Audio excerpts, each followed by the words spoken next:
வாழ்க வையகம், வாழ்க வையகம், வாழ்க வளமுடன்.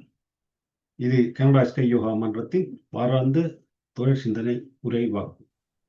விரை தந்துள்ள அனைத்து வேதாத்திரிய அன்பர்களுக்கும் இந்த மன்றத்தின் இனிய வணக்கங்களும் தமிழ் புத்தாண்டு வாழ்த்துக்களும். இவ்வகுப்பில் முன்னிலை பேராசிரியர் பழனிசாமி ஐயா அவர்கள் மகாரிஷியின் ஞான களஞ்சிய பாடல்களுக்கு தொடர் சிந்தனை உரையாக விளக்கமளித்து வருகின்றார். அவ்வகையில் ஏற்கனவே 15 பாகங்கள் நிறைவு செய்து இன்று 16வது பாகம் தொடங்க உள்ளார். இப்போ சிந்தனை உரையை ஆரம்பிக்குமாறு கனடா ஸ்கை யோகா மன்றத்தின் சார்பில் ஐயாவை பணிவன்புடன் வேண்டிக் கொள்கிறோம். வாழ்க வளமுடன் ஐயா. வாழ்க வளமுடன் ஐயா. வாழ்க வையகம், வாழ்க வையகம், வாழ்க வளமுடன்.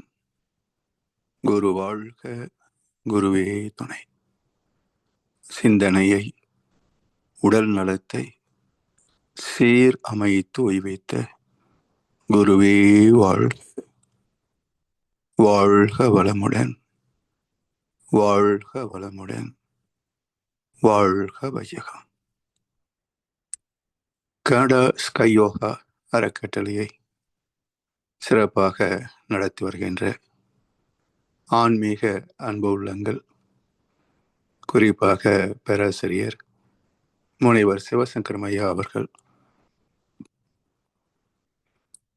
மற்றும் இந்த நிகழ்ச்சியை தொடர்ந்து சிறப்பித்து வருகின்ற அன்பர்கள் அனைவருக்கும் அருட்தந்தை வேதாத்ரி மகர்ஷி அவர்கள் சார்பாக வாழ்க வளமுடன் என்ற வாழ்த்துக்களையும் எனது அன்பு கலந்த பணிவான வணக்கத்தையும் சமர்ப்பித்து ஞான களஞ்சியம் கவிதை தொகுப்பின் தொடர் சிந்தனையிலே 16வது அங்கமாகிய இன்றைய நிகழ்விலே கருமையம் பற்றிய கவியை நாம் சிந்தனைக்கு எடுத்துக் கொள்கின்றோம். உயிர் அணுத்துகள் கூட்டாம் உடலில் உள்ள ஒவ்வொரு அணுத்திரள்களுக்கு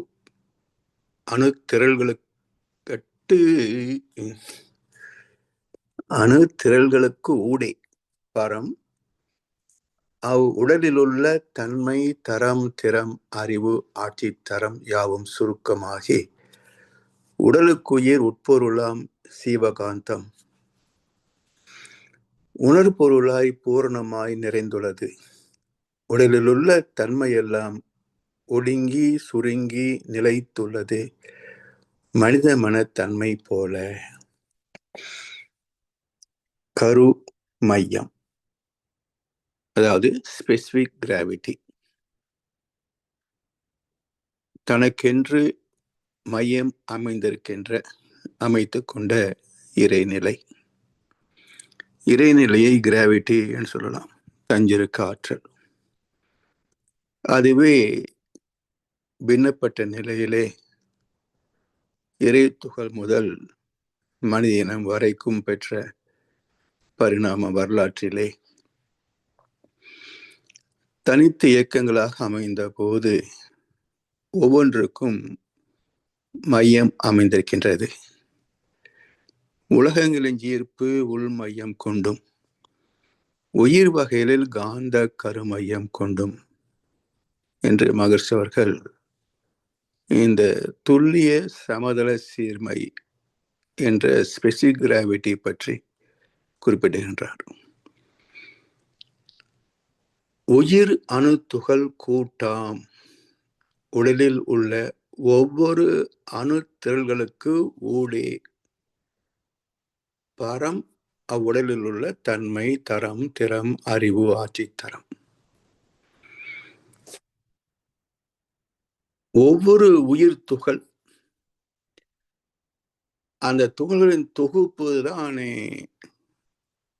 பல்வேறு ஜீவராசிகளாக மலர்ச்சி பெற்றிருக்கிறது. ஒரே ஒரு உயிர் துகள், அதை மைக்ரோ பாக்டீரியா என்று சொல்கின்றோம். உணர்கின்ற திறம் வாய்ந்த முதல் ஜீவன், நுண் உயிர். அதன் பிறகு அது பெற்ற வளர்ச்சி அமீபா, தாவரங்கள், இப்படி பல்வேறு ஜீவனங்களாக பரிணமித்து உச்சகட்டமாக பகுத்தறிவோடு இணைந்த 6ஆம் அறிவாக மனித இனம் தோன்றுகிறது. அப்ப அந்த உயிரணு துகள்களின் தொகுப்பு, கூட்டு எப்படி என்றால், மகர்ஷி ஒரு முறை கேட்டாங்க, இந்த பிரபஞ்சத்திலேயே மிக பெரியது எது? பிரபஞ்சம்தான், வேற என்ன பெருசா இருக்க முடியும்? சரி, மிகச் சிறியது பரமாணுக்கள். மகர்ஷி கேட்டாங்க, சரி, இவ்வளவு பெரிய பிரபஞ்சத்தில் இருந்து மிக மிக சிறிய இறை துகள்கள், இவற்றெல்லாம் நீக்கிவிட்டால் பிரபஞ்சம் எங்க? காணாம போச்சு. இதே கருத்து கண்ணதாசன் பாடலிலே வரும். இரும்பு தோலை உரித்து பார்க்க யானை வந்ததுடா என்பார். இரும்பு தோலை உரித்து பார்த்தா யானை எப்படி வரும்? அதை தெரிந்து கொள்ள வேண்டும் என்றால் என்ன செய்யணும்? என் இதய தோலை உரித்து பார்க்க ஞானம் வந்தது. அப்ப இதயம் என்பது என்ன? இருதயம் வேற, இதயம் வேற. அப்ப இதயம் என்பது கருமையம். இதயத்தோலை உரித்து பார்க்க ஞானம் வந்தது. அந்த கருமையத்தை பிரித்து பார்க்கின்ற போது நாம் செய்த வினைகள் தன் வினை, பிறக்கும் போது கொண்டு வந்த முன்வினை, இவற்றை நீக்கிவிட்டால் அந்த ஆத்மாவிலே என்ன இருக்கும்? தூய்மையான காந்தக்களம் மட்டுமே இருக்கும். இந்த காந்தம் எங்கே இருந்து வந்தது என்று ஆராய்ந்து கொண்டே போன சுத்த வெளியில போய் முடியும். அதை அறிந்த அறிவு தானே ஞானம் என்று சொல்கின்றோம். எனவே இரும்பு தோலை உரித்து பார்க்க யானை வரும். எப்படி வரும் என்பதை தெரிந்து கொள்ள வேண்டும் என்றால் இதய தோலை உரித்து பார்த்து ஞானம் பெற வேண்டும். இவர் சினிமா பாடலாசிரியரா இல்ல தத்துவ ஞானியான்னு தெரியல இல்லையா கண்ணதாசன். எவ்வளவு எளிமையான திரைப்பாடல், 2 வரிகளுக்குள்ள எவ்வளவு பெரிய ஒரு தத்துவ ஞானத்தை வச்சிருக்கிறார் பாருங்களேன். எனவே இந்த உயிர் துகள்கள் எண்ணிக்கை அதிகம். எறும்பை உரிச்சு பார்த்தாலும் உயிர் துகள்கள் தான். யானையை உரிச்சு பார்த்தாலும் ஃபண்டமெண்டல் பார்ட்டிகிள் உயிர் துகள் தான். என்ன பேதம்? இதுல அணுக்களின் எண்ணிக்கை, உயிர் துகள் எண்ணிக்கை குறைவு. அதுல யானையில எண்ண முடியாத அளவுக்கு உயிர் துகள் தொகுப்பு. அப்ப அடிப்படை துகள் ஒன்றுதானே. எனவே அந்த பருமனை கழித்து பார்த்தால் யானையும் உயிர் துகள்களின் தொகுப்பு, எறும்பும் உயிர் துகள்களின் தொகுப்பு. ரெண்டுக்கும் ஈக்குவேஷன் என்ன? இதுவும் உயிர் துகளே, அதுவும் உயிர் துகளே. எண்ணிக்கையில் மட்டுமே பேதம். அது போல இறை துகள் தான் மிக நுண்ணியது, சிறியது என்றாலும் அதன் சேர்க்கை தான் இந்த உலகம், பிரபஞ்சம். வேற என்ன? எல்லாம் சேர்க்கை தான். சோ விஞ்ஞானம் என்ன சொல்கிறது? Association of energy particles is mass. நுண்ணிய ஃபண்டமெண்டல் பார்ட்டிகிள் சொல்கிறோமே, மிக நுண்ணிய அணுக்கள், அவற்றின் சேர்க்கை தான் எவ்வளவு பெரிய சூரியன், நட்சத்திரம் என்று சொல்கிறோமோ அவை எல்லாமே இந்த அணுக்களின் சேர்க்கை தான்.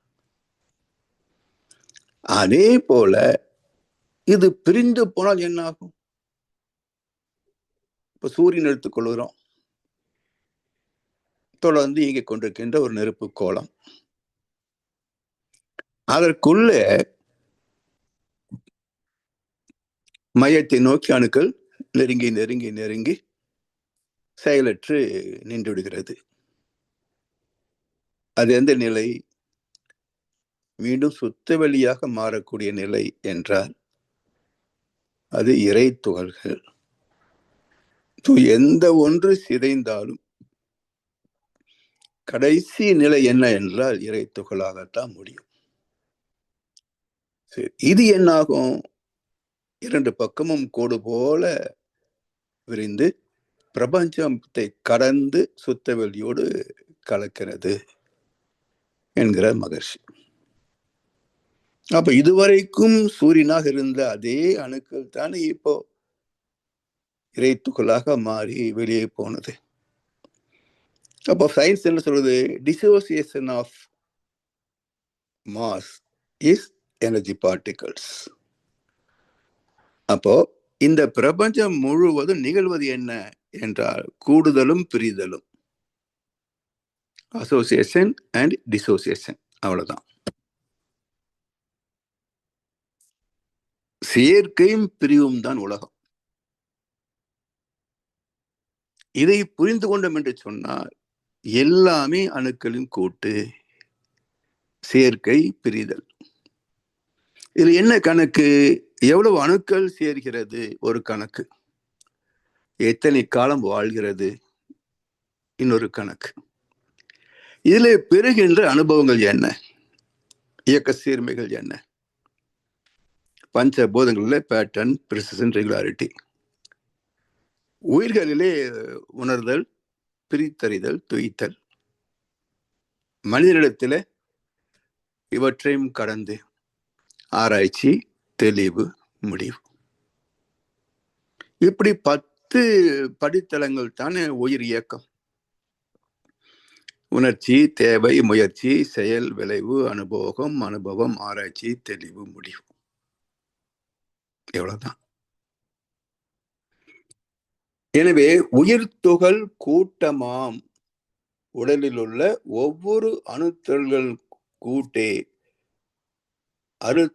அணுத்தல்களுக்கு ஊடே, அதற்குள்ளாக பரம் அவ்வுடலில் உள்ள தன்மை, தரம், திறம், அறிவு, ஆட்சி தரம் யாவும் சுருக்கமாகி எத்தனை பண்புகள் இருக்கு பாருங்க. ஒரே உயிர் துகள் தான், ஒரே அணுத்துகள் தான். ஆனா அவற்றின் சேர்க்கையில எத்தனை மாற்றங்கள், பேதங்கள், எண்ணற்ற பஞ்சபூத இயக்கங்கள். ஜீவன் தோன்றிய பிறகு 82 லட்சம் வகை ஜீவராசிகள், ஒவ்வொரு வகையிலையும் கோடிக்கணக்கான ஜீவன்கள். இதுல ஒவ்வொன்றிலையும் பேதம் இருக்கும். பேதம் இல்லாத இடமும் கிடையாது. ஒவ்வொரு ஜீவன்லையும் உடல், உயிர், ஜீவகாந்தம், கருமையம், மூளை, உள்ளம், மனம், புலன்கள், இந்த 8ல ஏதோ ஒரு இடத்துல பேதம் இருக்கும். ஒன்று போல் இன்னொன்று உருவாவது இல்லை இயற்கையின் படைப்புல, இறைவன் படைப்புல. சரி, இப்ப இதெல்லாம் என்னென்ன சொல்லி இருக்கிறது என்றால், உடலில் உள்ள தன்மை. நம்முடைய தன்மையில ஒன்று உடல் கூறு, ரசாயன தன்மை. அதற்கு மூலப்பொருளாகிய உயிர், அந்த உயிரினுடைய அளவு, திறம். அதற்குள் இருக்கின்ற ஜீவகாந்தம், அது ஒண்ணுதான்.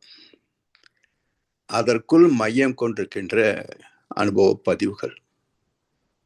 இரட்டை குழந்தைகளில் கூட பேதம் உண்டு. ஸோ ஒன்று போல் எங்கேயுமே ரெப்பிட்டேஷன் கிடையாது. ஓஷோ சொல்லுவார், சரித்திரங்கள் திரும்ப திரும்ப வந்து கொண்டே இருக்கும். History repeats, but nature never repeats. இதே கருத்து கண்ணதாசன் பாட்டுல வரும். முடிந்த கதை தொடர்வதில்லை இறைவன் ஏட்டு நிலை, தொடர்ந்த கதை முடிவதில்லை மனிதன் வீட்டு நிலை. இப்ப இறைவன் ஏட்டுல முடிந்தது, தொடர்வதில்லை. இப்போ ஒவ்வொன்றும் புதுசா தான் வரும். No repetition. எனவே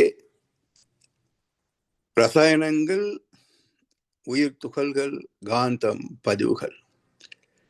இல்ல ஒவ்வொரு மனிதனும் ஜீவனும் தன்மை, தரம், அந்த உயிரின் திறம். உயிர் திறம் என்ன? இப்போ நாமும் மனிதர் தான்.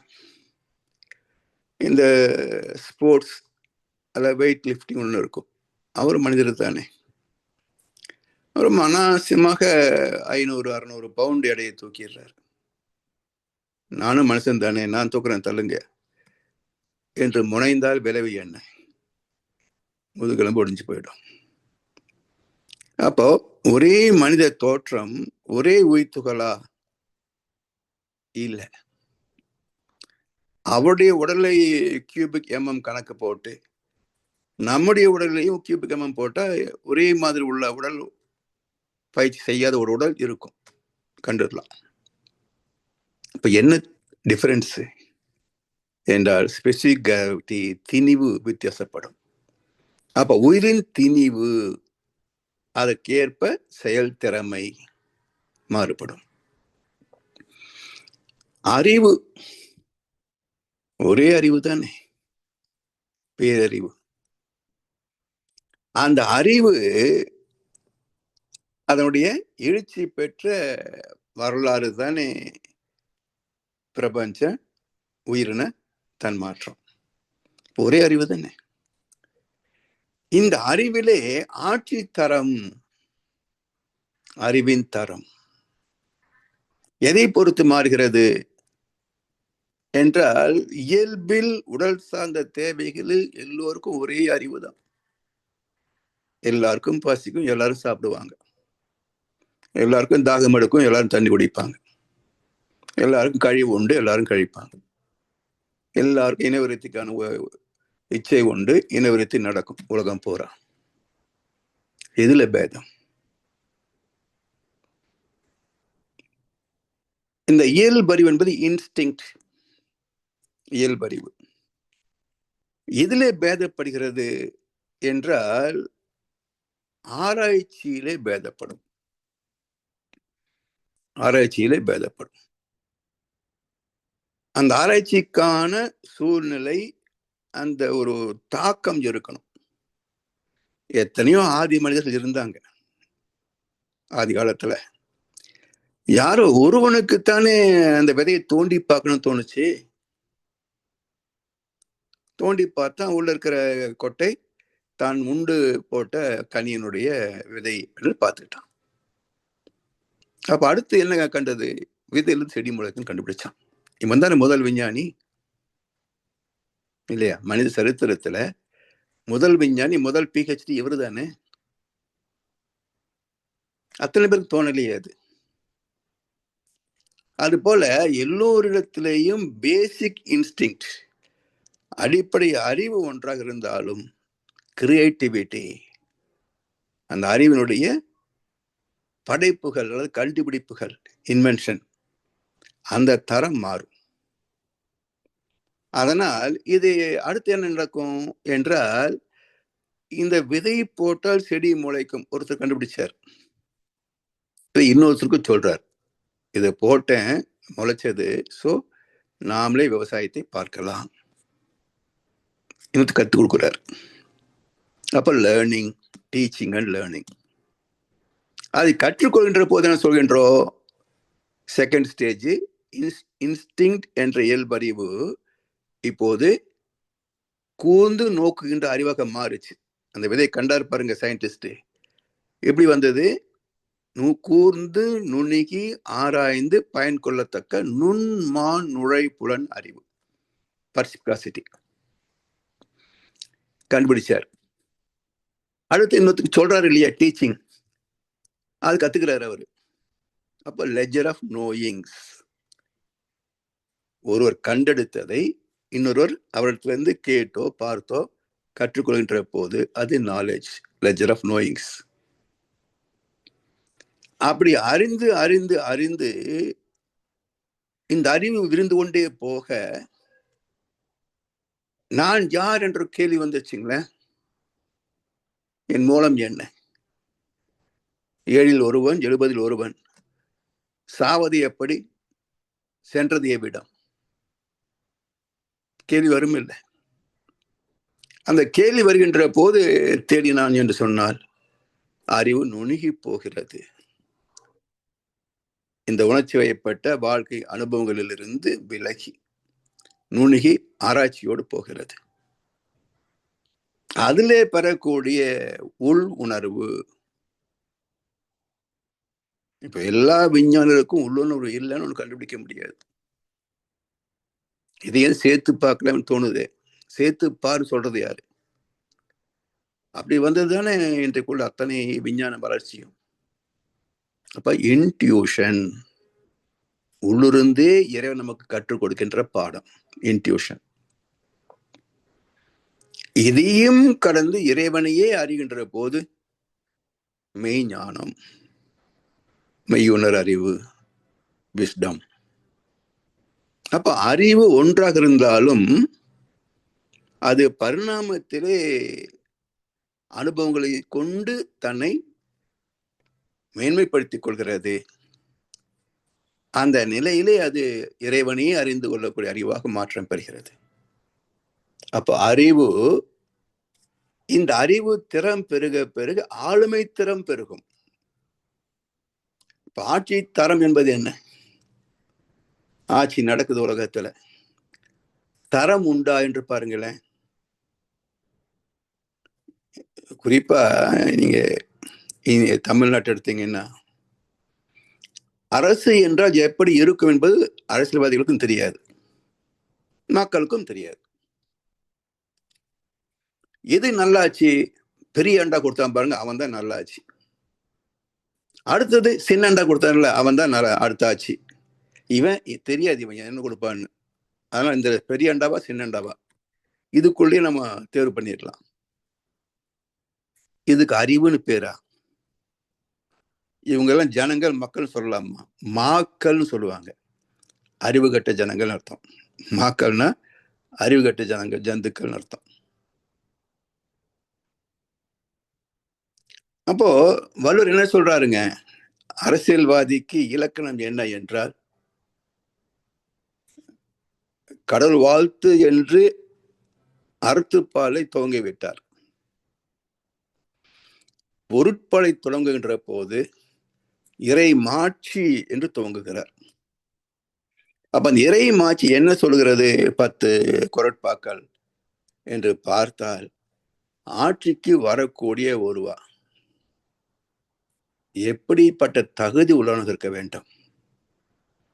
இந்த இலக்கணம் வச்சு பார்த்தீங்கன்னா ஒரு பய தேர மாட்டான், ஒருத்தன் தேர மாட்டான். இது எப்படி இல்லைன்னு சொன்னா கொடுங்கோல் ஆட்சி. இதுதான் பார்த்தாச்சு 5 வருஷம். நல்ல ஆட்சி எப்படி இருக்கும்? செங்கோன்மை. அது காமராஜர் காலத்துல பார்த்தது. அதுக்கப்புறம் 70 வருஷமா பார்க்கல. செங்கோன்மை எப்படி இருக்குன்னு 3 தலைமுறை மக்களுக்கு தெரியாது. அதனால தான் சின்னண்டா பெரியண்டா பிரச்சனை. அதை பார்த்துருந்தாங்கன்னா குறைந்தபட்சம் இப்படி இருக்கும் செங்கோன்மை அப்படின்னு தெரிஞ்சிருப்பாங்க. எனவே ஆட்சி தரம், அறிவு, அறிவு ஆட்சி திறம், ஆளுமை திறம். அறிவு எந்த அளவுக்கு உயர்வு பெறுகிறதோ அந்த உயர்வு என்பதற்கு இலக்கணம் என்ன என்றால், தேவநீதியை, இயற்கை விதியை புரிந்து மதித்து ஒத்து வாழ்வதுதான் அறிவுத்திறன். இது ஒரே இலக்கணம் தான். தனக்கோ பிறருக்கோ தற்காலத்திலேயோ பிற்காலத்திலேயோ உடலுக்கோ மனதுக்கோ நன்மையே தருகின்ற எண்ணம், சொல், செயல். இது பிச்சைக்கார முதல் பிரைம் மினிஸ்டர் வரைக்கும் எல்லாருக்கும் பொருந்தும். இதன்படி வாழ்ந்து விட்டால் தனி மனிதன் நோபல் பர்சனாலிட்டி, ஒரு சான்றோன் ஆகிறான். அரசியல் செங்கோன்மையாக மாறுகிறது, இறை மாட்சியாக மாறுகிறது. அதான் ஆட்சி தரம். இவை யாவும் சுருக்கமாகி எவ்வளவு சுருங்குது என்றால், மிக நுட்பமான விஞ்ஞான கருவிகளை வைத்து பார்க்கின்ற போது கூட இந்த குரோமோசோம் என்ற அளவிலே ஒரு ஸ்ட்ரக்சர் பார்க்கறாங்க, அவ்வளவுதான். இதற்கு உட்பொருளாக இருப்பது அந்த என்ன சொல்லுவோம், கேரக்டரைஸ்ட் பயோமேட்டிசம், அனுபவங்களை தன்னுள் பதிந்து தரமாற்றம் அடைந்த ஜீவகாந்தம், கேரக்டரைஸ்ட் பயோமேட்டிசம். அதை பெருக்கும் தான் இந்த குரோமோசோம்ஸ். அப்ப அதை கண்டார்களா என்று சொன்னா இல்லை. இதுலயே சில மாறுதல் செய்தால் நோய் குணமாகுன்றே வந்துட்டாங்க. சரி, இப்ப இதுல ஒரு கேள்வி பாருங்க. மருத்துவம் வளர்ச்சி பெற்று விஞ்ஞானத்தை கொண்டு ஒரு மனிதனின் நோயை தீர்த்து விட்டது என்று சொன்னால், பாவத்தின் விளைவாக வர வேண்டிய நோய் விஞ்ஞானத்தால் தீர்க்கப்பட்டு விட்டது என்று சொன்னால், மனிதன் விதியை வென்று விட்டானா? இறை நீதி தோற்று போனதா? வரும் ஒரு காலத்துல விஞ்ஞானம் இந்த இடத்துக்கு வந்துடும். இப்போ பேசிட்டு இருக்காங்க, பிரெயின்ல சிப் வச்சா நோய்களை குணப்படுத்த முடியும் என்ற அளவுக்கு இப்போ சயின்ஸ் டெவலப் ஆயிட்டு இருக்குங்க. ஸோ இன்னும் கூடிய விரைவில் அதுவும் வந்துடலாம். அப்ப அந்த காலகட்டத்தில் பாவப்பதிவுகளின் வெளிப்பாடு உடலிலே நோய், உள்ளத்திலே களங்கம், வாழ்க்கையிலே சிக்கல்கள் என்றால், அப்ப உடல் நோய் போயிடுச்சே, பாவத்தை விஞ்ஞானத்தை தீர்க்க முடியுமா என்றால், நோயை குணப்படுத்திடலாம், ஆனா பிரச்சனை குணப்படுத்த முடியாது, சிக்கல்களை குணப்படுத்த முடியாது. அப்ப இறைநீதி என்ன செய்யும்? நோய்களை நீ குணப்படுத்திக்கப்பா, ஆனா சிக்கலை உன்னால குணப்படுத்த முடியாது. மனச்சிக்கல், மலச்சிக்கல், தீர்க்க முடியாத சிக்கல், இதெல்லாம் அதுல வந்துடும். அப்ப இறைநீதி என்றைக்கும் பொய்த்து போகாது. நீ குரோமோசோம்ல மாத்தினாலும் சரி, மூளையில சிப்பு வச்சாலும் சரி, அந்த காந்தத்தில் இருக்கின்ற தர மாற்றம் இருக்கிறது, கேரக்டரைஸ்ட் பயோமேட்டிசம், அதுல யாராலும் கை வைக்க முடியாது. எந்த விஞ்ஞானமும் எந்த காலத்திலையும் அதை மாற்ற முடியாது. அதுதான் யாவும் சுருக்கமாகி அந்த அளவுக்கு நுணுகி இருக்கிறது. உடலுக்கு உயிர் உட்பொருளாம் ஜீவகாந்தம். உடலுக்கு உயிர் உட்பொருளாம் ஜீவகாந்தம். உடம்புக்கு உட்பொருள் என்ன? உயிர். உயிருக்கு உட்பொருள் ஜீவகாந்தம். எப்படி? தாயின் கருப்பையில கருவான போது காந்த உடல் தான் உருவாச்சு. காந்தம் என்பது நிழல். நிழலை பார்க்க முடியாது இல்லையா? நம்ம பார்க்கக்கூடிய நிழல் வேறு, இது நுண்ணிய காந்தலை. இன்னும் சொல்லப்போனா இப்படி சொல்லலாமா, சுவை. நமக்கு தெரியுது சுவை என்னன்னு, அடுத்தவங்க சொன்னா புரிஞ்சுக்குவாரா? அது போல இந்த காந்த தன்மாற்றத்தை அவரவர்கள உணர முடியுமே தவிர அடுத்தவனுக்கு எடுத்து சொல்ல முடியாது, புரிய வைக்க முடியாது. அந்த காந்த உடல் தானே வளர்ச்சி பெற்ற நிலையில உயிர் உடலாகி அந்த உயிரின் இயக்கத்தை தானே மருத்துவத்துறை 45 50 நாள்ல உண்டாயிருக்குதுன்னு சொல்றாங்க. அதுவே தான் வளர்ச்சி பெற்று திசுக்களாகி, திசுக்கள் உறுப்புகளாகி, உறுப்புகள் உடலாகி 9 மாசம் கழிச்சு பிரசவமாச்சு.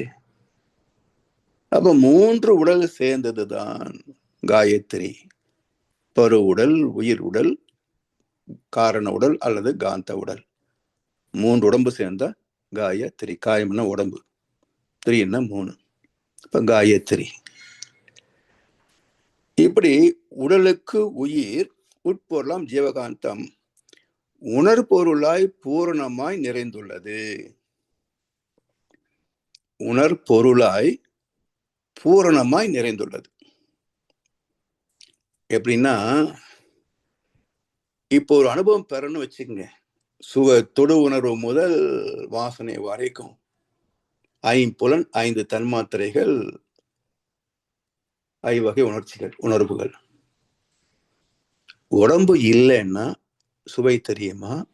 இல்ல 5 புலன்களுடைய அனுபவத்தை பெற முடியுமா? இல்ல. உடம்பு இருக்குது, உயிர் இருக்குது, கோமல் படுத்திருக்கிறார். இப்ப ஏதாவது தெரியுமா? அதுவும் தெரியல. அப்போ இந்த 3 உடல்களும் குறிப்பிட்ட ஆரோக்கியமான நிலையில இருந்தால்தான் அனுபவங்கள், உணர்வுகள் எல்லாமே. அதனால் உட்பொருளாய் உணர்பொருளாய் பூரணமாய் நிறைந்துள்ளது. உணர்கின்ற புலன்கள் மட்டும் தனித்து இயங்க முடியாது. அறிவு தனியா இயங்க முடியுமா? அதுவும் முடியாது. எல்லாம் கலந்த கூட்டியக்கம் தான் உணர்வுகள். அதான் சென்சிங் ஃபேக்கல்டி, உணரும் திறன். இப்படி உணர்பொருளாய் பூரணமாய் நிறைந்துள்ளது. உடலில் உள்ள தன்மையெல்லாம் ஒடுங்கி சுருங்கி நிலைத்து. உடலில் உள்ள தன்மை எல்லாம், உறுப்புகள் என்ன தன்மை இருக்கு? சுகர் இருக்கா? பிபி இருக்குதா? கேன்சர் செல் இருக்குதா? இது அப்படியே எந்த தலைமுறைக்கு இது அடுத்து போகணும்? யார் நிச்சயிக்க முடியும்? ரத்த சோகை உள்ள தாய்க்கு பிறக்கின்ற குழந்தைக்கு ரத்த சோகை இருக்காது. எப்படி அதுக்கு சரியான அளவில் சப்ளை ஆச்சுங்க? அப்ப எங்கே அடுத்த ரத்த சோகை வரணுமோ அங்கதான் வரும். இது நிச்சயிக்கின்ற அறிவுக்கு சிறப்பை எப்படி நாம வியக்காமல் இருக்க முடியும்? அவ்வளவு திறம் வாய்ந்தது அறிவினுடைய பல்வேறு பரிமாணங்கள். அதனால் உடலில் உள்ள தன்மை எல்லாம், உறுப்புகளின் தன்மை, அனுபவங்களின் தன்மை, ரசாயனங்களின் தன்மை எல்லாம் அந்தந்த சிறு சிறு மாற்றங்களுக்கு ஏற்ப 16 வகை காரணங்கள் இருக்கு மனிதர்கள் வேறுபாடுக்கு. ஒவ்வொருவருக்குள்ளேயும் ஏன் பேதங்கள், வேறுபாடுகள் என்றால் 16 காரணங்கள் உண்டு. முதன்மையான காரணம் என்ன? கரு அமைப்பு. அப்ப கருவிலே என்ன இருக்கிறதோ அதுதான் வாழ்க்கை. கொஞ்சம் கூட்டிக்கலாம். கல்வி, பயிற்சிகள், சந்தர்ப்ப சூழ்நிலைகள், அரசியல் சாசனங்கள், சட்ட திட்டங்கள், இதை பொறுத்து கொஞ்சம் கூடலாம் குறையலாம். ஆனா இங்க இல்லாதது அங்க வர முடியாது. தன்மை பிளஸ் தகுதி ஈக்குவல் டு திறமை. தன்மை பிளஸ் தகுதி.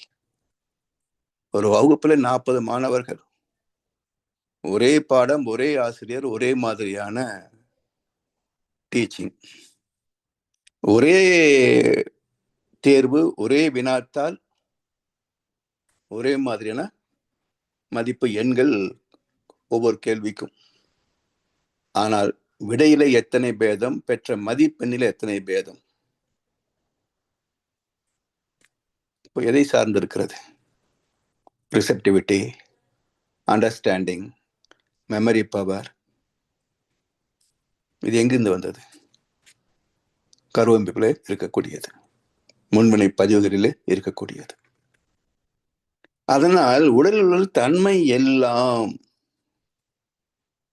ஒடுங்கி சுருங்கி நிலைத்து. எவ்வளவு ஒடுங்க முடியும்? எவ்வளவு சுருங்க முடியும்? எவ்வளவு காலத்துக்கு நிலைத்து இருக்க முடியும்? அழிந்து போகுதா? ஏதாவது அழிந்து போகுதா பாருங்க. 140 ஆண்டுகள். அதன் பிறகு அதை வலுவிழந்து போகுமே தவிர அழிந்து போவதற்கு இன்னும் சில காலம் ஆகும். இந்த பேட்டர்ன் சொல்லக்கூடிய எழுச்சி பெற்ற நிலைதான் 140 வருஷங்கள், 7 தலைமுறை கணக்கு. அப்ப அது வரைக்கும் நிலைத்திருக்கிறது இல்லையா? பெரிய ரெக்கார்ட் ரூம் எதுங்க? இதுதான் 140 இயர்ஸ்க்கு நிற்கும். நம்முடைய ஐக்ளவுடு, கூகுள் டிரைவ் நிற்குமா தெரியாது. ஏன்னா 140 வருஷம் ஆகலையே கண்டுபிடிச்சு. இப்படி ஒடுங்கி சுருங்கி நிலைத்து உள்ளது மனித மனத்தன்மை போல. அது என்ன மனிதமான தன்மை போலன்னு ஒற்றை வாரியை சுருக்கிட்டார் மகரிஷி. அப்படின்னா வாலிப்பாட்டு நினைக்கிறேன். ஒருவன் மனது 9 அதில் ஒளிந்து கிடப்பது 80. உருவத்தை பார்ப்பவன் மனிதனடா, அதில் உள்ளத்தை காண்பவன் இறைவனடா. அப்ப பாக்குறதுக்கே எத்தனை கேரக்டர் நமக்கு தெரியுது. உள்ள இருக்கிறத எண்ணி சொல்ல முடியுதா? அத்தனை பதிவுகளும் சேர்ந்து ஆத்மாவிலிருந்து வெளிப்படுவது தானே மனசு. மனசுக்குன்னு தனி இடம் இருக்கா? ஆத்மா தான் கருமையும், அதுலதான் பதிவு ரெக்கார்ட்ஸ் இருக்கு. மனம் அது ஒரு மாயை, அது வெளிப்படுத்துகின்ற எண்ணங்களும் மாயை. அதனால் உள்ளது மனிதமன தன்மை போல. எப்படி மனம் ஒரு மாயையோ, அதுக்கு ஒரு நிலைத்த தன்மை இல்லையோ, அதே போல் இந்த உலகத்தில் எல்லா இயக்கங்களும் தோற்றங்களும் ஒரு நிகழ்ச்சிகளே, எதுவுமே நிரந்தரம் அல்ல. ஐயா, அடுத்த கவி.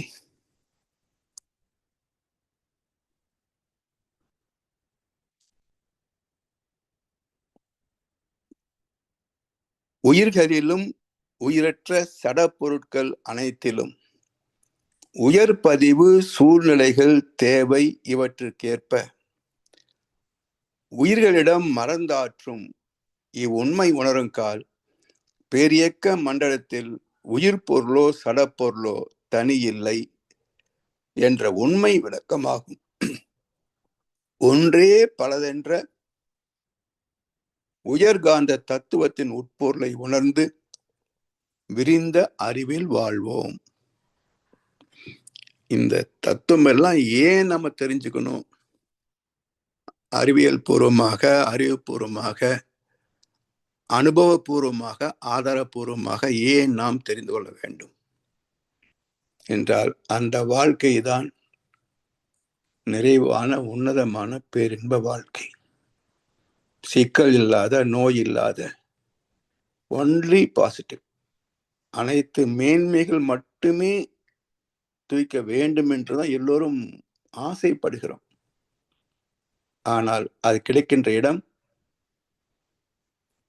இந்த உலக சட்ட திட்டங்கள் அல்ல, அது இறைநீதிக்கு உட்பட்டது. அதைத்தான் மகர்ஷி இந்த கவியில சொல்றாங்க. உயிர்களிலும் உயிரற்ற சட பொருட்கள் அனைத்திலும் உயர் பதிவு சூழ்நிலைகள் தேவை. இவற்றுக்கு ஏற்ப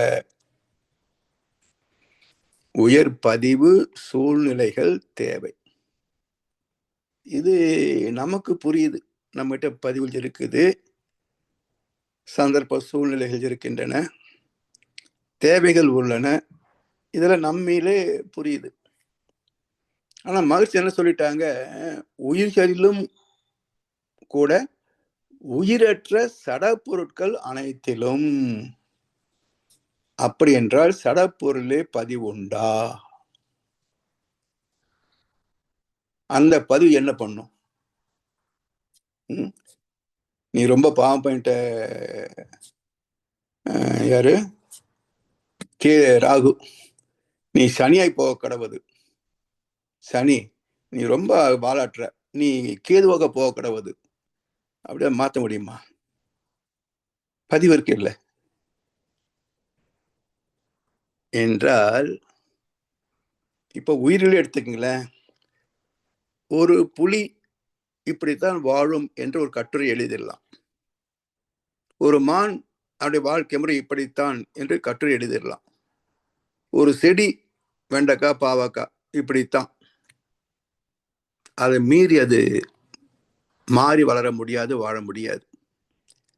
ஆனா ஒரு மனிதன் இப்படித்தான் வாழ்வான் என்று நீங்கள் கட்டுரை எழுத முடியுமா? ஒருத்தருடைய வாழ்க்கையே ஒரு சரித்திரத்தில் அடங்காது. அவ்வளவு அனுபவங்கள். 820 கோடி மக்களுடைய சரித்திரத்தை எப்படி எழுதுவீங்க? ஸோ இன்ஃபினைட், எத்தனை பக்கம் போகும் சொல்ல முடியாது. அப்ப மனிதன் ஒரே இனம் தானே, ஏன் இத்தனை பக்கத்துக்கு போகுது? என்றால் இந்த பேதம், உச்சக்கட்ட பேதங்கள் உள்ள ஜீவன் மனிதன் தான். விலங்குகள்லயோ பறவைகள்லயோ அது கிடையாது. இப்படித்தான் ஒரு பறவை இருக்குன்னு சொல்லிடலாம். அப்போ இந்த உயிரினங்களிலேயே மனிதனை தவிர மற்ற எல்லா ஜீவராசிகளுக்கும் இப்படித்தான் என்று வரைமுறை இலக்கணம் வகுக்க முடியும் என்றால், இதற்கும் மூலமாக பஞ்சபூதங்கள். அங்கேயும் பதிவு இருக்கு. என்ன பதிவு? Pattern, precision, regularity. ஒரு சூரியனுடைய பதிவு என்ன? அதிலிருந்து ஹீலியம் அலைகள் வெளியப்பட்டு எல்லா கோள்களையும் பிரதிபலிக்கும், தன்மாற்றம் அடையும். தன்மாற்றம் அடைவது அந்தந்த கோளுடைய இயல்பு. சூரியன் யாரையும் வாங்கி தன்மாற்றம் அடையாது, அது கொடுக்கத்தான் செய்யும். மற்ற கோள்கள் வாங்கித்தான் வாழ்ந்தாகணும். அப்ப சூரியன் அலைகளை ஏற்று பகல் பொழுதாகுது, கிடைக்காத போது இரவாக்குறது. எல்லா கோள்களும் சூரியன் நோக்கி இருக்கின்ற போது பச்சை நிறம், வெள்ளை நிறம், கருப்பு நிறம். அந்த போயிடுச்சுன்னா எல்லாமே கருப்பு தான். இப்படி எல்லா கோள்களிலும் பதிவு உண்டு என்றாலும் உலகங்களின் ஈர்ப்பு உள்மயம் கொண்டும். அப்ப ஈர்ப்பு இருந்தால் அந்த அலைத்தன்மை என்னவோ அது இருக்கும். இப்போ இந்த ரசாயன சோதனை நம்ம ஸ்கூல்ல படிக்கிற போது அந்த டெஸ்ட் டியூப்ல ஹைட்ரோகுளோரிக் ஆசிட், கீழே ஒரு குடுவை பொட்டாசியம் பெர்மங்கனேட். ஒரு 40 ஸ்டூடெண்ட்ஸ் அந்த லேப்ல எல்லாரும் டைட்ரேஷன் பண்றோம். எல்லாருக்கும் ஒரே மாதிரி ஆன்சர்.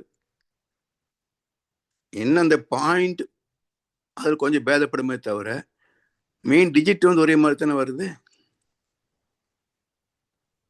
அது எப்படி வருது? இந்த குடியில் உள்ள ரசாயனம் வேற, அது வேற, அது வேற, அது வேற.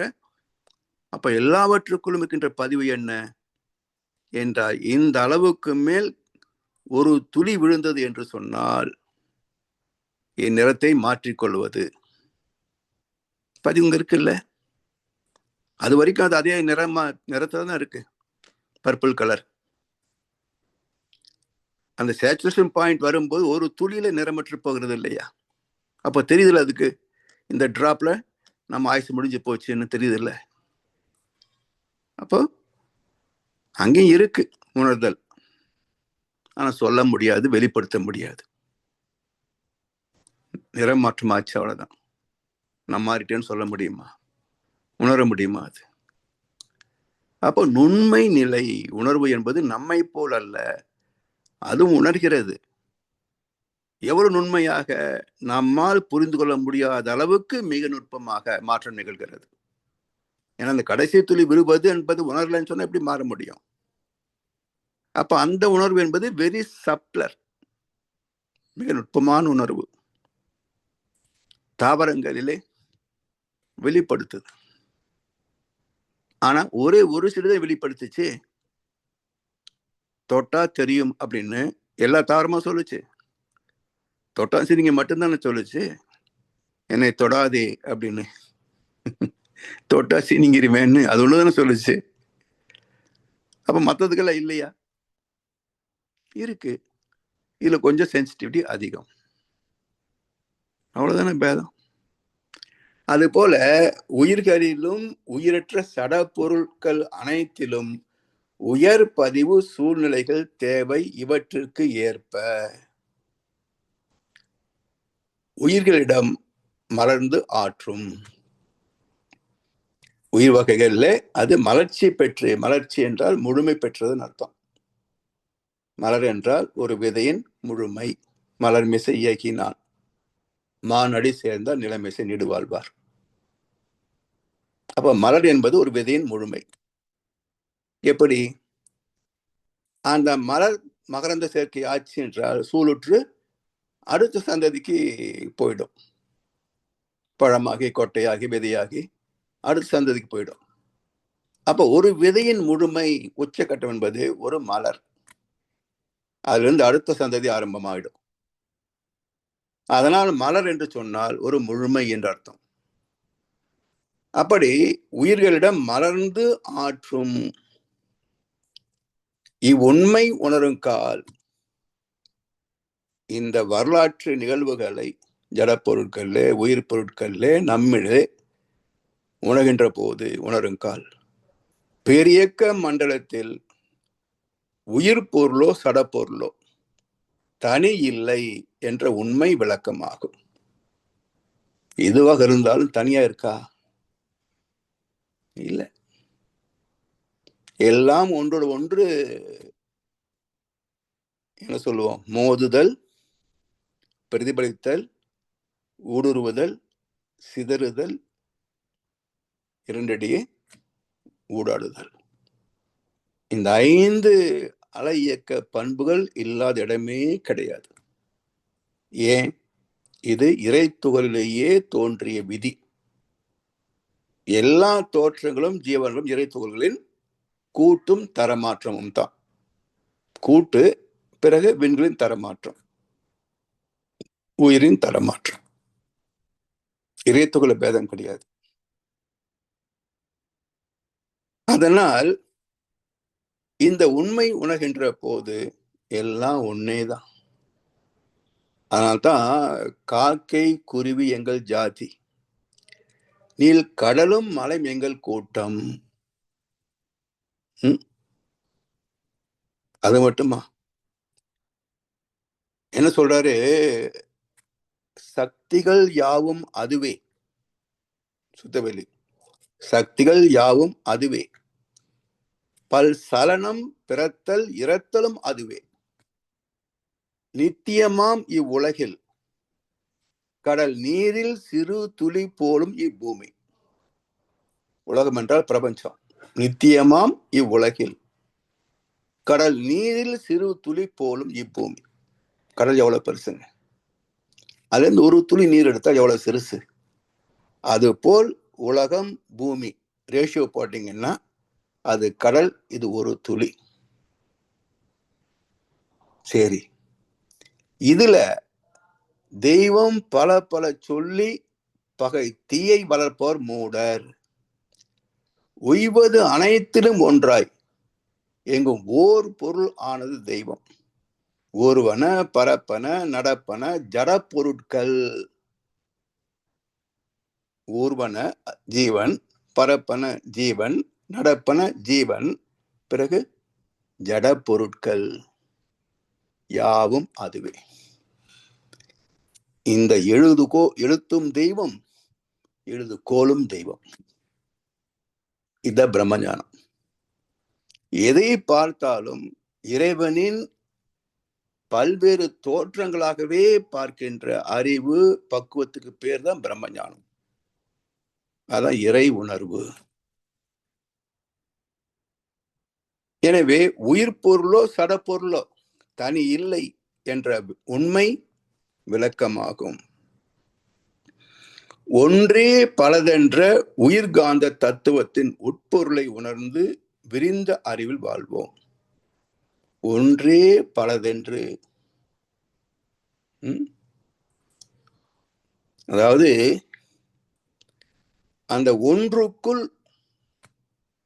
அதுவே பலவாக மாறுகிறது. ஒன்றுக்குள் ஒன்றாக கருவானது, அது ஒன்றில் ஒன்றாக பொருளானது. ஒன்றை ஒன்று பகைத்தால் உயர்வேது இல்லையா? எல்லாம் அதுவேதான். அந்த உண்மை எப்ப தெரியும்? பரிணாமம் தெரிந்தால் தான் இந்த உண்மை தெரியும். நாம அந்த பரிணாமம் நம்முடைய குலம், பரம்பரை, எல்லோரும் வந்த பரிணாமம் மனித இனம். இதற்கு மூலமான பரிணாமம் அஞ்சறிவு ஜீவன்கள்.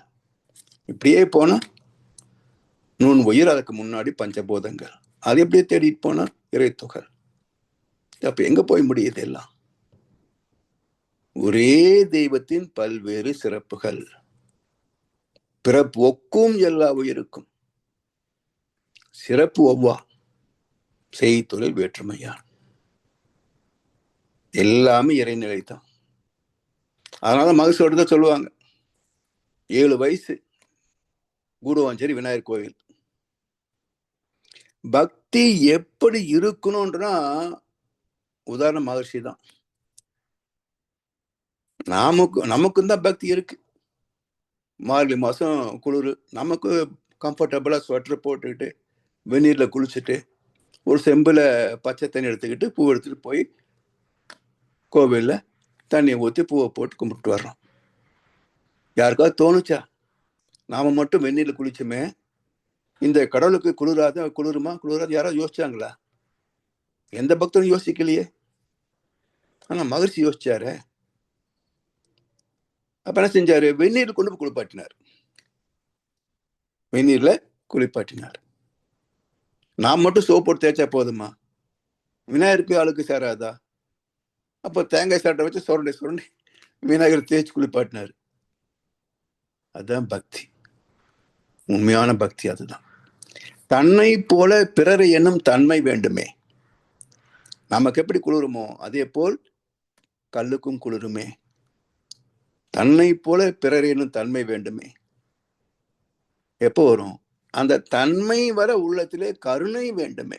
நம்ம போலதான் அவங்களும். அதுக்கு பேர் கருணை.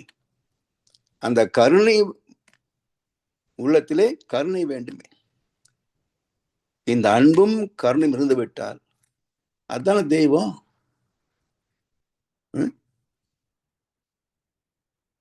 அதனால் ஒன்றே பலது. அதான் விபூதி யோகம் என்று கீதையில பேசும். மேனிஃபெஸ்டேஷன். ஒன்றே பலவாக அடைந்த தரமாற்றங்கள் தன்மாற்றங்கள். அதுல அழகா சொல்லுவோம் விஸ்வரூப தரிசனத்துல, என்னுடைய விபூதியின் விஸ்தரிப்புக்கு அளவில்லை அர்ஜுனா.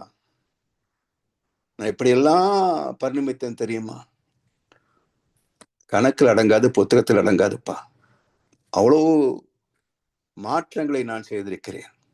அவ்வளவு மாற்றங்களாக உலகமாக வாழ்ந்து கொண்டிருக்கின்றேன். அவற்றெல்லாம் அறிவதனால் உனக்கு ஆக போறது என்ன? சரி, எதை தெரிஞ்சுக்கணும்? முக்கியமா தெரிஞ்சுக்கோ.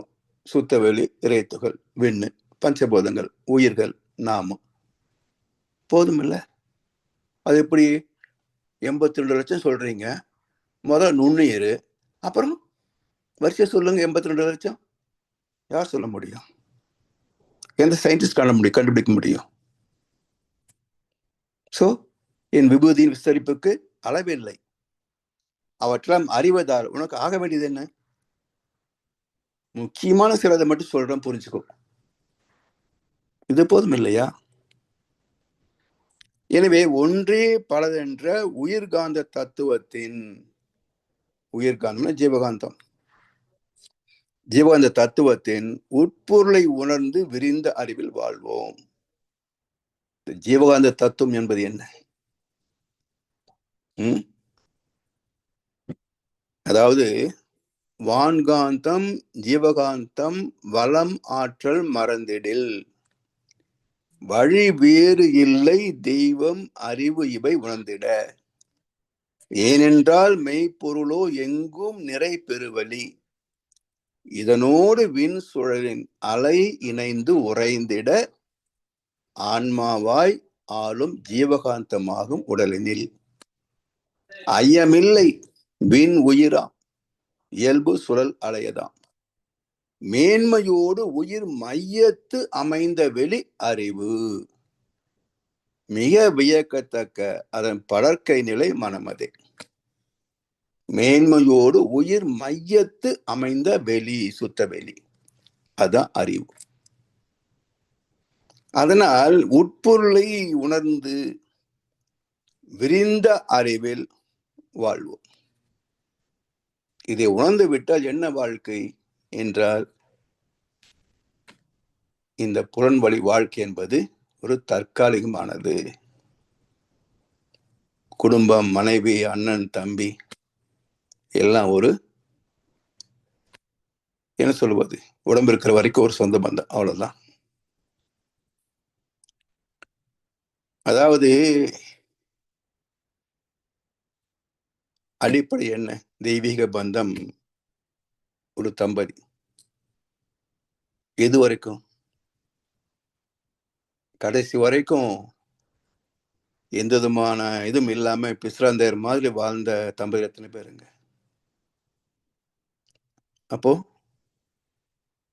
நீயின்றி நான் இல்லை, நானின்றி நீ இல்லை, இந்த டைலாக் எல்லாம் பொய் தானே. எல்லாம் ஹார்மோன் பண்ற வேலை. ஹார்மோன் நின்று போச்சு, அதுவும் போச்சு. அப்புறம் வயசாகும் போது யாரை நம்பி நான் பிறந்தேன், போங்கடா போங்கன்னு ஆயிடுது இல்லை. ஏன்? ஹார்மோன் நின்று போச்சு, காதல் கசந்து போச்சு. ஹார்மோன் உருவாவதற்கு முன்பு, 14 வயசுக்கு முன்பு, ஹார்மோன் நின்று போன பிறகு, ஹார்மோன் இருக்கிற போதும் தொடர்ந்து இருப்பது எது? எது? அன்பும் கருணையும். இதை உணர்ந்த ஒரு வாழ்க்கை என்று சொன்னார், கடைசி வரைக்கும் நல்லா தான் இருக்கும். யார் சொல்லி கொடுத்தாங்க? எத்தனை பேர் செஞ்சுக்கிட்டாங்க? அதனால் ஏதோ ஒரு மயக்கத்தில் வாழ்கிறோம். பிறகு அது சலிப்பிலே, தளர்ச்சியிலே, விரக்தியிலே, வெறுப்புல போய் முடியும். இதுதானே. அதனால இதெல்லாம் புரிந்து கொண்டால் இதுதான் வாழ்க்கை, இதுதான் பயணம், இப்படித்தான் இருக்கும். Tolerance, adjustment, sacrifice. இந்த 3 குணங்கள் இல்லை என்றால் இந்த உலகத்தில் நிம்மதி இல்லை, நிம்மதியான வாழ்க்கை இல்லை. எவ்வளவு இருந்தாலும், யார் இருந்தாலும். ஸோ இதெல்லாம் புரிந்து கொள்வதுதான் இங்க வாழ்க்கை கல்வி. அதனால் 14 வயது வருகின்ற போதே இந்த வாழ்க்கை கல்வி எல்லாம் கற்றுக்கொண்டோம் என்று சொன்னால் அதுதான் விரிந்த அறிவில் சுகமாக வாழ்வது. அறிவு விரிந்து போச்சுன்னா எல்லாவற்றையும் இறைவனே பார்க்கிறோம். அப்போ எப்படி நற்குணங்களை நாம் மதிக்கின்றோம், சிலாகிக்கின்றோம், அது ஏற்றுக்கொள்கின்றோம், பாராட்டுகின்றோம், அதே போல தீயவற்றையும் ஏற்றுக்கொள்ளணும். அவங்க அப்படித்தான் இருப்பாங்க. அவங்களுடைய இயல்பு அப்படித்தான், அவங்களுடைய சிந்தனை அவ்வளவுதான், ஏற்றுக்கொள்வது. எப்போ வரும்? இயற்கை புரிந்து கொண்டால் பிறப்போக்கும் எல்லா உயிருக்கும் சிறப்பு ஒவ்வா செய் தொழில் வேற்றுமையான். இதை புரிஞ்சுக்கிட்டாதான் டாலரன்ஸ் வரும், அப்பதான் அட்ஜஸ்ட்மெண்ட் வரும், அப்பதான் சாக்ரிஃபைஸ் வரும். இல்லைன்னா வராது. சண்டை, சச்சரவு, டைவர்ஸ், இதுதான் நடக்கும். அதனால் விரிந்த அறிவில் வாழ்கின்ற போது வாழ்க்கை சுகம் மட்டுமே, சலிப்பில்லாத பேரின்ப வாழ்க்கை. அப்படிப்பட்ட வாழ்க்கைக்கு ஒரே வரியில மகிழ்ச்சி சொன்ன ஒரு வழிவகை என்னன்னு பார்த்தீங்கன்னா, நம் கடமை அற வாழ்வின் நாட்டத்தை சிறக்கட்டும். இந்த ஒற்றை வரி தரும் ஞானம். வாழ்ந்து பார்க்கணும்.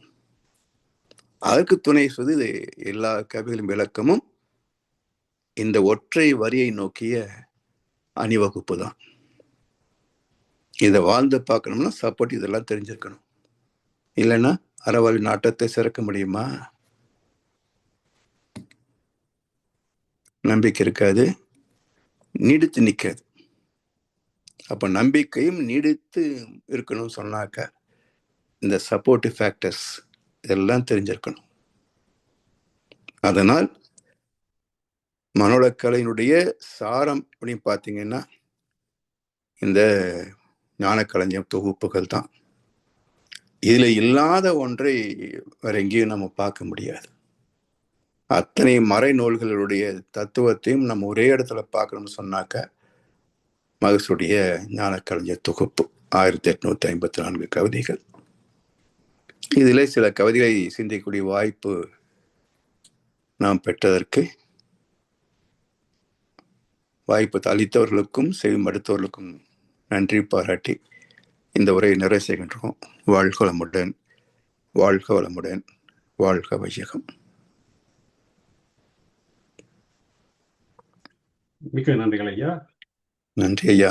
ஐயா மிகவும் மிகவும் சிறப்பான சிந்தனை உரை ஐயா. நீங்கள் சிந்தனை செய்யும் பொழுது ஒரு விஷயம் சொன்னீங்கன்னு சொன்னால், எரிந்த தத்துவங்களை எல்லாம் தெரிந்து கொள்ள வேண்டும். அது தெரிந்தால்தான் வாழ்க்கை இன்பமாக அமையும் என்று சொல்லி ஒன்று சொன்னீங்க இடையில சொல்லும் பொழுது.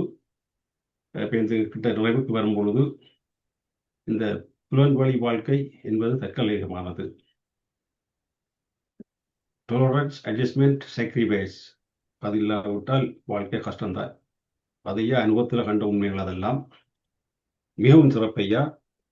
இதை கேட்டுக்கொண்டிருக்கும் பொழுது எனக்கு ஒரு சிந்தனை வந்து என்று சொன்னால், இந்த கருமை ஐயம் நான் அடிக்கடி யோசிக்கிறேன். ஐயா இந்த சின்ன உரைகளை அடிக்கடி கேட்கிறது. அப்போ அது என்னோடு யோசிக்கின்ற ஐயான கருமையம் இப்படி இருக்கும்போது யோசிக்கிறேன் என்று சொன்னால், அந்த கருமையத்தில் எவ்வளவோ பதிவுகள் அதான் எங்களுக்கு இப்போ எத்தனையோ சிந்தனைகள் செய்து போட்டியால் அது மிகவும் அற்புதமானதாக இருக்கும்.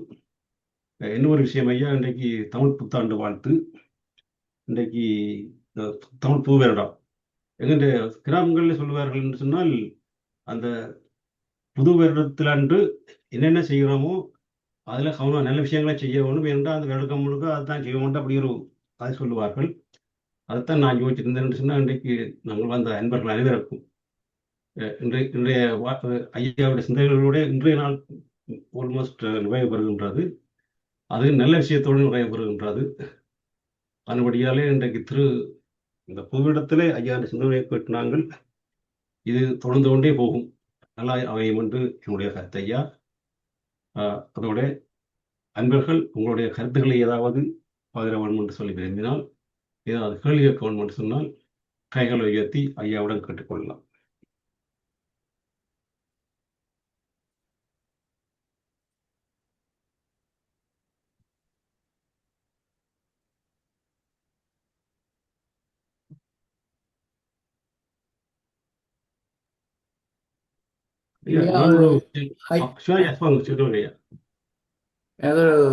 சின்ன விளக்கம் உண்டு ஐயா.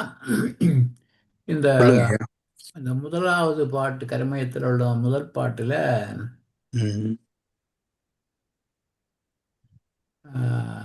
இதுல வந்து ஒடுங்கி சுருங்கி நிலைத்து உள்ளது தன்மை உருவானது வசனத்துல இந்த ஒடுங்குதல் சுருங்குதல் இந்த ரெண்டு சொற்களுக்குள்ளாக மகரிஷி சுருங்குறது இருக்கிறது. அது ஒடுங்கி சுருங்குகிற தன்மை, உடல் உள்ள தன்மையெல்லாம் ஒடுங்கி உடலுள்ள தன்மையெல்லாம் சுருங்கி இருப்பது என்பது புரிகிறது. அதாவதுங்கய்யா,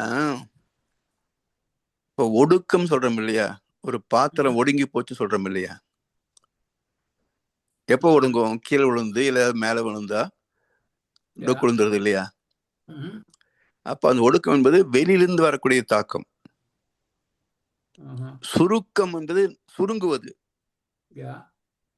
தஞ்சிருக்கம்.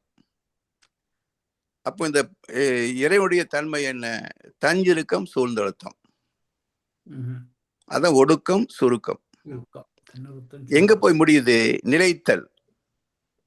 ரொம்ப மைன்யூட்டா போய் அது அப்படியே 140 வருஷத்துக்கு எஃபெக்டிவா நிற்கும். அதான் ஒடுக்கம் சுருக்கம் நிலைத்தல்.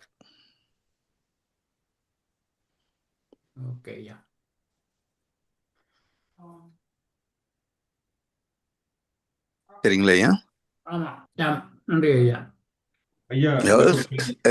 செல்ஃப் கம்ப்ரசிவ், இன்னொன்னு சரௌண்டிங் பிரஷர் ஃபோர்ஸ். ரெண்டு ஒரே டைரக்ஷன் தானே போகுது. அதுதான் ஒடுக்கம் சுருக்கம்.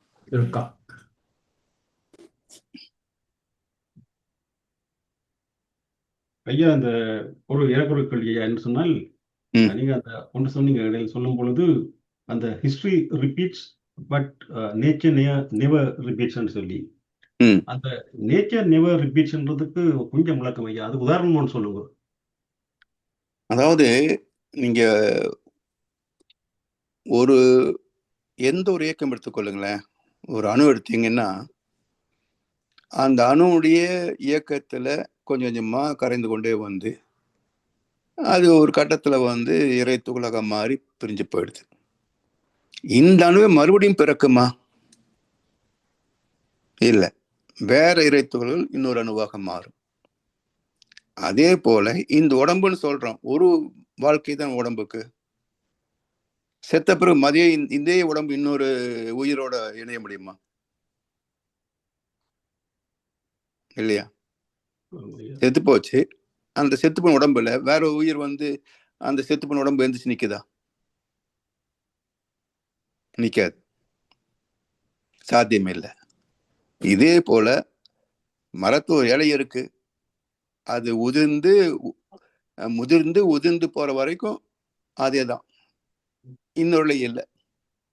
சரி, 1,00,000 இலை இருக்கும் ஒரு மரத்துல, பெரிய மரம். ஒன்று போல் இன்னொன்று இருக்கான்னு ஆராய்ச்சி பண்ணி பாருங்க. அவருடைய நிறம், அவருடைய அளவு, ரசாயனத்தன்மை எல்லாத்தையும் ஏதோ ஒன்றுல பேதம் இருக்கும், டிட்டோவே இருக்காது. ஏன் அப்படின்னா ஒவ்வொன்றும் முளைக்குது, பெருசாகுது, உதிர்ந்து போகுது, இல்லையா? அதுதான் முடிஞ்சு போச்சு இல்ல, முடிந்தது மட்டும் வருதா? சோ முடிந்த கதை தொடர்வதில்லை, இறைவன் ஏற்றின் இல்லை. ஐயா ஐயா இன்னும் ஒரு கேள்வி ஐயா. அப்ப அந்த 2 இறைத்துகளை எடுப்போம். 2 இறைத்துகளை எடுத்தால் ரெண்டும் ஒரே மாதிரி, 2க்கும் வித்தியாசம் இருக்குமா? இறைத்துகள் வித்தியாசம் கிடையாது, இறைத்துகள் வித்தியாசம் கிடையாது. ஓகே, இறைத்துகள் வித்தியாசம் இருக்காது. அப்ப அது வித்தியாசம் இருக்கா ஐயா? வித்தியாசம் இருக்கு என்ற போது அப்ப ரெண்டும் ஒரே மாதிரி தான் இருக்கும். அப்படி இல்ல என்ன இல்ல, அதாவது ரெண்டும் எல்லா இறைத்துகளும் ஒரே மாதிரி தான் இருக்கும். எங்கே பேதம் பிறக்கும்? இந்த இறைத்துகள் குறிப்பிட்ட எண்ணிக்கையிலே குவிந்து ஒரு விண்ணாகிற போது அதுல பேதம் வரும். இப்போ சயின்ஸே 92 வகை எலக்ட்ரான்ஸ் இருக்குன்னு சொல்றாங்கல்ல. ஆமையா. அப்ப ஏன்னா ஒரே குவாண்டம் சேரது இல்ல. அங்கங்க எவ்வளவு இறைத்துகள் இருக்கோ அது பஞ்சா அக்குமுலேட் ஆகிற போது அது ஒரு விண்ணா சொல்ல ஆரம்பிச்சிடும். அப்போ அந்த நம்பர் ஆஃப் பார்ட்டிகல்ஸ் வச்சு விண்கள்ல பேதம் இருக்கு. புரியுது. இது ஒரு கேள்வியில சும்மா அடிக்கடி யோசிக்கிறேன். நாங்கள் இதை பற்றி பேசியிருக்கோம் ஐயா. இந்த புலன்வழி வாழ்க்கை என்பது தற்காலிகமானது, அது புரியுது ஐயா. அதாவது வந்து வாழ்க்கை மாயம், எல்லாம் மாயதான். ஆமா, அது புரிஞ்சாலும் அது வந்து தியரி அவ்வளவுதான். அது ஐயா சொல்ற இப்ப புரிஞ்ச கொண்டே இருக்குது. அதுக்கு அடுத்த நாளைக்கு பழையபடி அதே இதுதான். ஆமா. அப்ப நான் கேட்கிறேன்னு சொன்னா, அப்ப உண்மையிலேயே அதெல்லாம் மாயன்னு புரிஞ்சு எல்லாத்தையும் வந்து விடுபட்டால் அந்த வாழ்க்கையில ஒரு பற்றில்லாம வந்துடும். அந்த அது வந்து சாமிஜி ஒருத்த சொல்றாங்க, அந்த இப்பொழுதுதான் பார்த்த அந்த கவி, அந்த பேராற்றை வந்து நம்ம அரவணைத்துக் கொள்கின்ற வரைக்கும் அந்த பெரும் நன்னாளை எதிர்நோக்கி காத்திருக்கிறேன் அப்படின்னு முடிக்கிறார். இந்த வாழ்க்கை முடிஞ்சு எப்ப சுத்தோடு முடியுதோ அந்த பெரும் நன்னாளை எதிர்பார்த்து காத்திருக்கிறேன் அப்படின்னு வந்து பாடல் முடியுது. அப்படின்னு தென்பாட்டுல வேற வேணும். அப்படியா? நாங்களும் முயற்சியா அந்த காலம் அது தென்பாட்டிலேயே ஆட்டோமேட்டிக்கா வேற வேணும். ஆமா, நாம போக முடியாது இல்ல. அந்த கணக்கு அவங்ககிட்ட வச்சுட்டான் ரிட்டர்ன் டிக்கெட்ட. சரியா, ரைட். அதான் ஐயா உண்மை. செய்யலாது. ஆமா. அன்பர்கள் வேறு யாராவது ஐயாவுடைய கேட்கணும்னு சொன்னால் கேட்போம், இல்லை நாங்கள் நேர்ச்சி நிறைய செய்வோம். ஐயா, இன்னொரு சின்ன கேள்வி உண்டு. சொல்லுங்க ஐயா. சடப்பொருட்களுக்கு கருமையம் உண்டா? உண்டு, எல்லாத்துக்குமே கருமையம் உண்டு.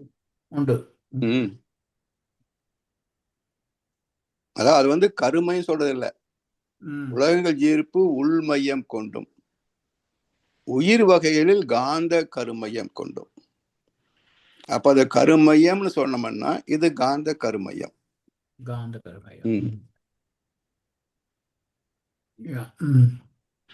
அத சொன்னேனே, அதுல பதிக்கூடியது என்ன? Pattern, percent, regularity. அதுதான் அவருடைய இயக்கம். அப்போ பஞ்சபூதங்கள்ல என்ன பதிவு இருக்கும்? இந்த இயக்க பதிவு மட்டும்தான் அங்க இருக்கும்.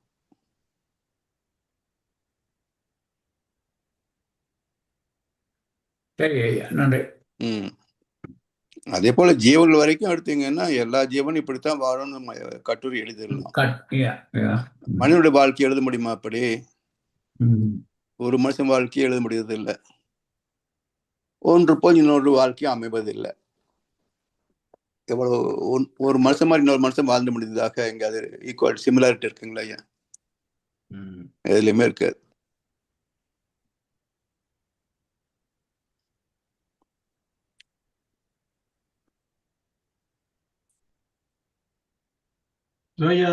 இருக்கா ஐயா? இல்ல ஓகே.